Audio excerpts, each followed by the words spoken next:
Hello, hello, hello! Hey everyone! Welcome back to Speak Unstoppable, the podcast, your cozy, warm place for easy English and real-life conversation.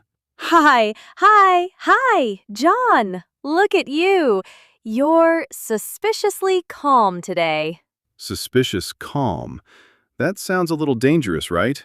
Yeah, like the calm before a storm. So, how are you? I'm fine. The most famous sentence in the world. What? It's a good sentence. Short, easy, safe.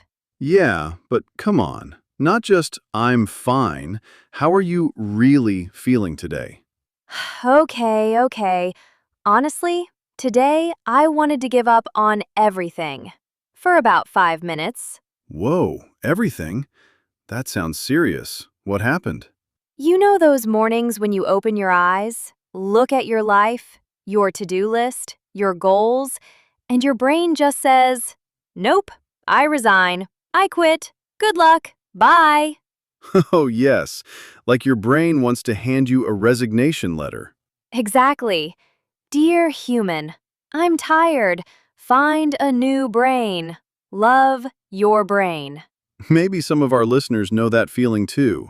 You wake up and you already feel like giving up on the day. And it's not just the big things. I wanted to quit the gym again today. Again? Yeah, again. I went one time, my legs hurt for 3 days, and my brain said, "Okay, great. We did fitness. We are done for life." Oh, wow. Lifetime membership after one workout. I love it. And I think many of our listeners feel the same with English. They study one hard grammar rule and think, "That's it. I'm done.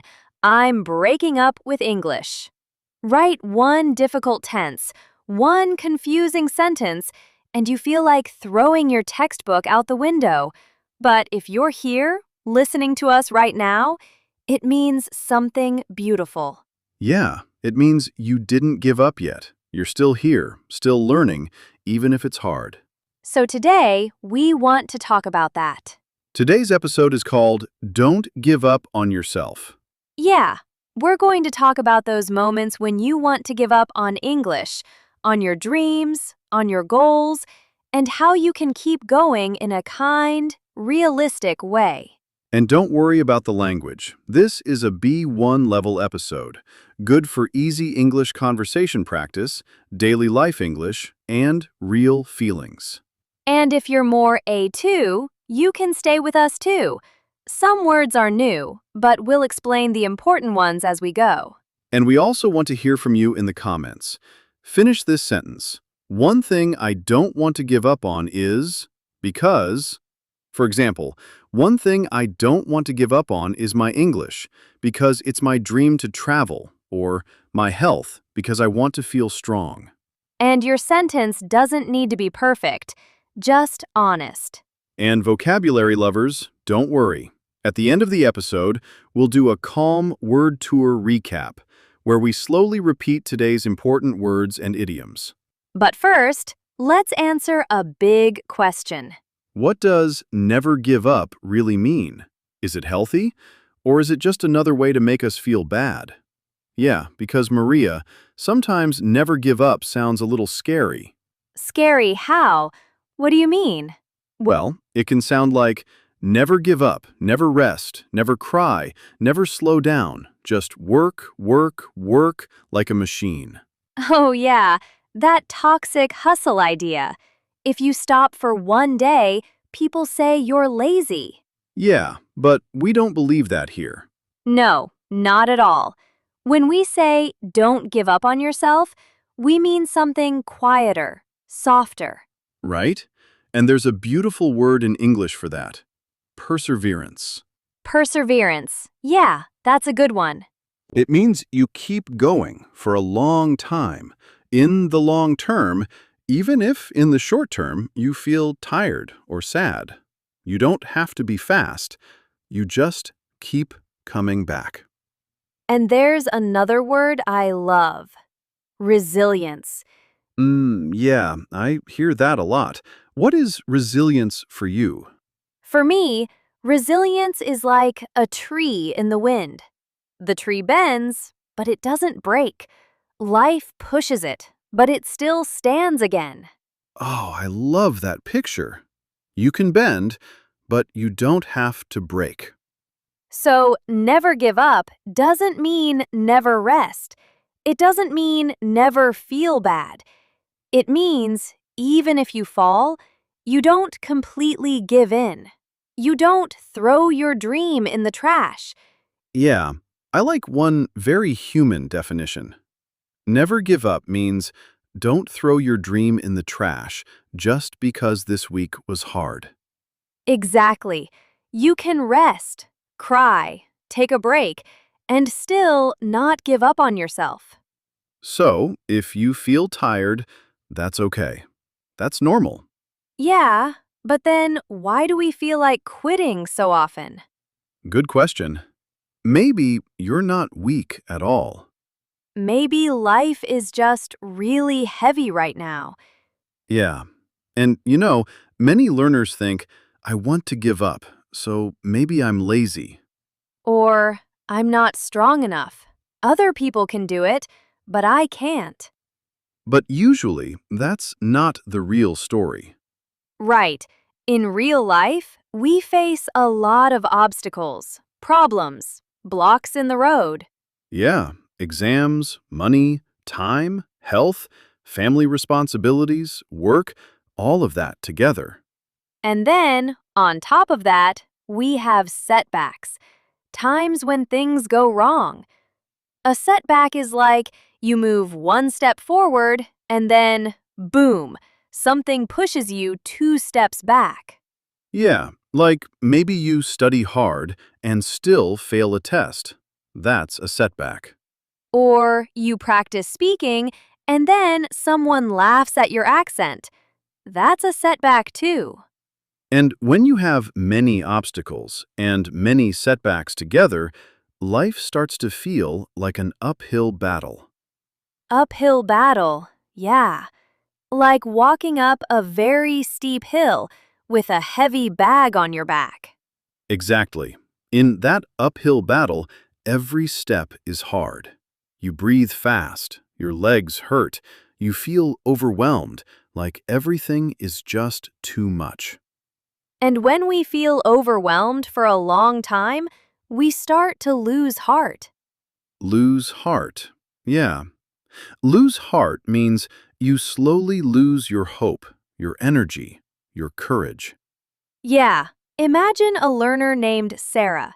She works in a shop all day, comes home tired. She cooks for her family. She wants to study English at night, but her eyes are already closing. So she opens her book and then closes it again. Not because she doesn't care, but because her body is done. If you feel like Sarah, listen carefully. You are not lazy. You're just tired. Yeah, wanting to give up doesn't mean you're weak. It just means your brain, your heart, are tired. And I know this feeling very, very well, especially with English. Maria, I know this feeling very deeply. A slamming? Oh, you had that big, I want to quit moment once, didn't you? Yes, I did.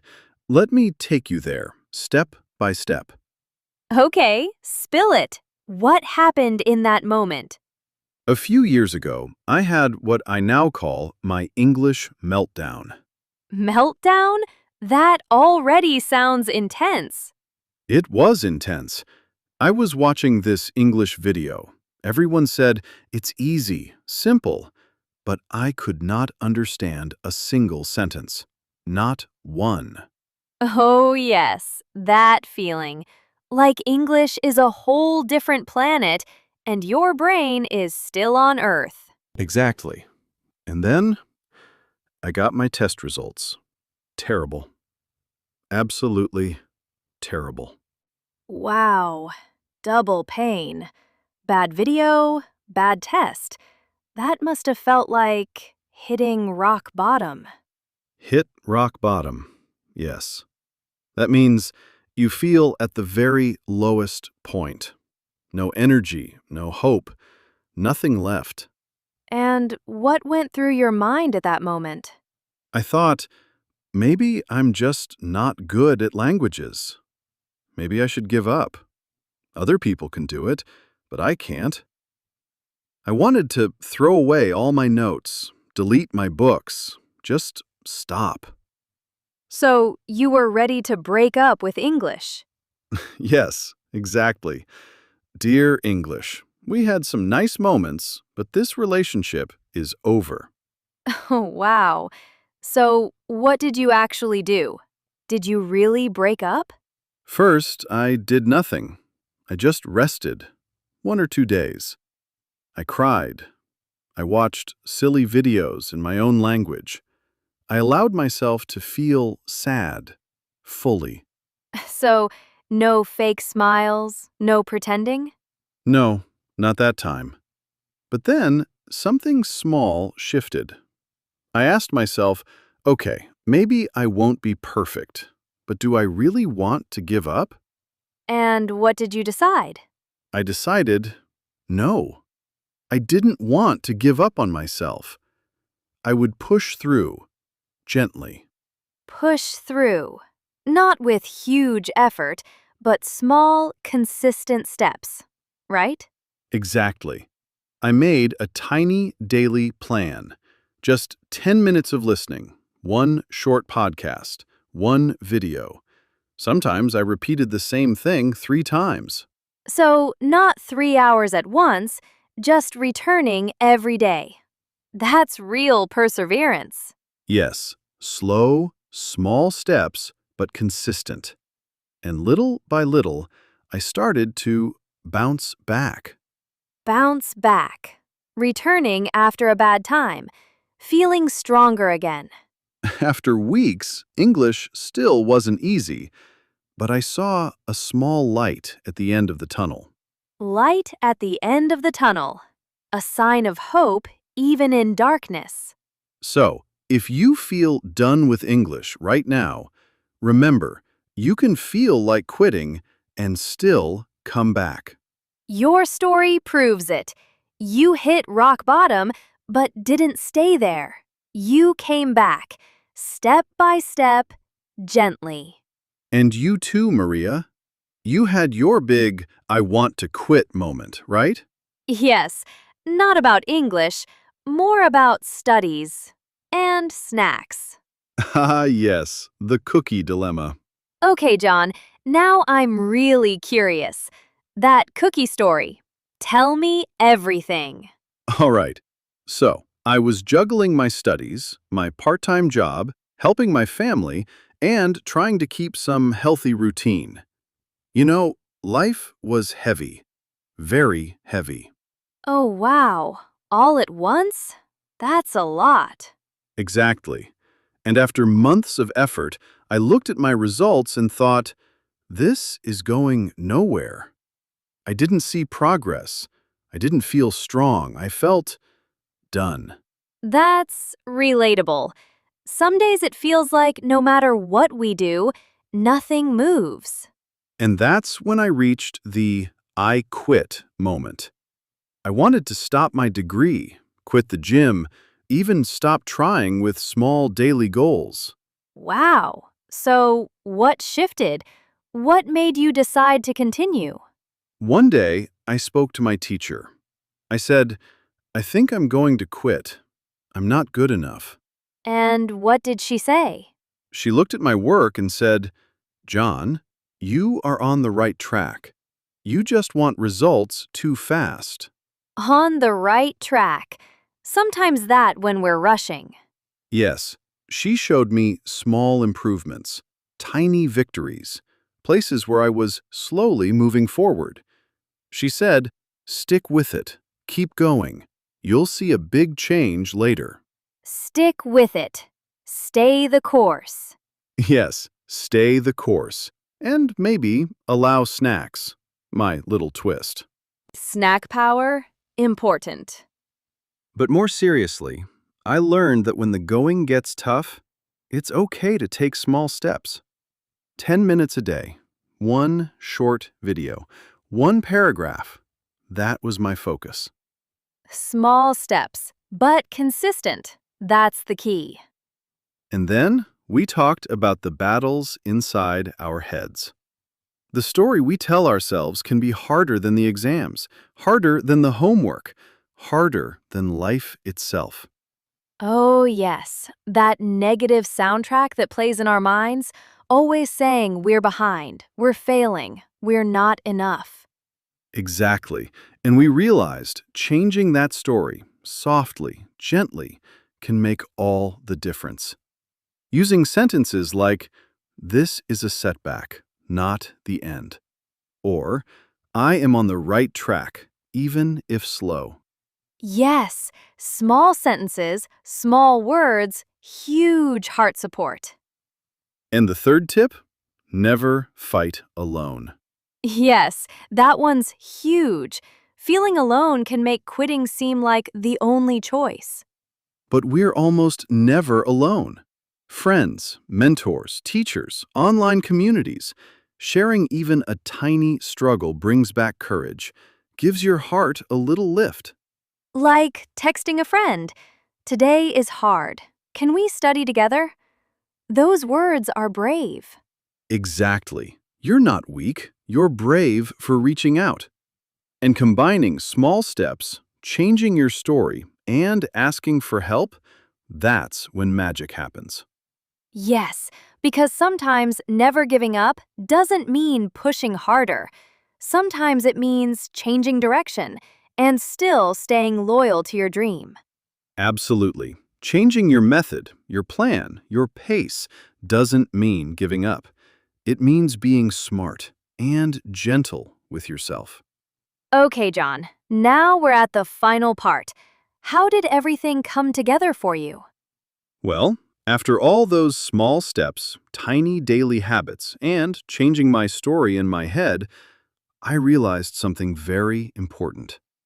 Never giving up isn't about force, it's about gentle consistency.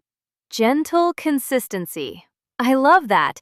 Not crazy hustle, just smart, kind perseverance. Exactly. And that's when I started to notice real changes. My listening improved, my confidence grew, even small victories felt like mountains I climbed. And you said earlier, changing direction isn't giving up. Can you give an example? Yes, anyways, sometimes I needed a new method. Instead of studying 3 hours straight, which drained me, I split it into 20 minutes in the morning and 20 minutes in the evening. Same goal, different shape. That's so smart. Still moving forward, but respecting your energy. And sometimes I changed the type of material. Instead of boring grammar books, I used short stories, podcasts, videos, things I actually enjoyed. Still progress, still learning, but my brain didn't hate it. So, the dream stayed alive. The method changed. That's wisdom, not weakness. Exactly. And that's what we want to remind everyone listening today. Never give up doesn't mean never rest. It means don't throw your dream away, even if the plan changes. Yes, it's about caring for yourself, your growth, your goals, even if the journey looks different than you imagined. And if you're still listening right now, you're already doing that. You pressed play. You stayed. You didn't give up today. And that part of you, that's your perseverance shining. We're so happy to sit with that part of you today. Remember our comment challenge? Finish this sentence. One thing I don't want to give up on is because it could be your English, your health, your family, your art, your confidence, anything that matters. Don't worry about perfect grammar, just write from your heart. We really do read your words. They help us all feel connected, less alone, like we're in one big, cozy room practicing English and not giving up together. Yes, an international Don't Give Up Club. And you, listening right now, you're part of it. Your feelings matter. Your dreams matter. Your English journey matters. And if this episode helped even a little, like really little, please like this video, subscribe to Speak Unstoppable the podcast, maybe share it with one friend who needs a soft, don't give up today. And for extra practice, you can listen again. Repeat sentences out loud. Even that is one small, brave step. Thank you for spending this time with us. This is Maria. And this is John. And you've been listening to Speak Unstoppable the podcast. Stay kind to yourself and keep going. One small, gentle step at a time. Bye-bye. And don't give up on yourself. yourself, okay? Your progress doesn't end here. To continue advancing your English skills, click on the next video or explore the additional videos we've thoughtfully selected for you.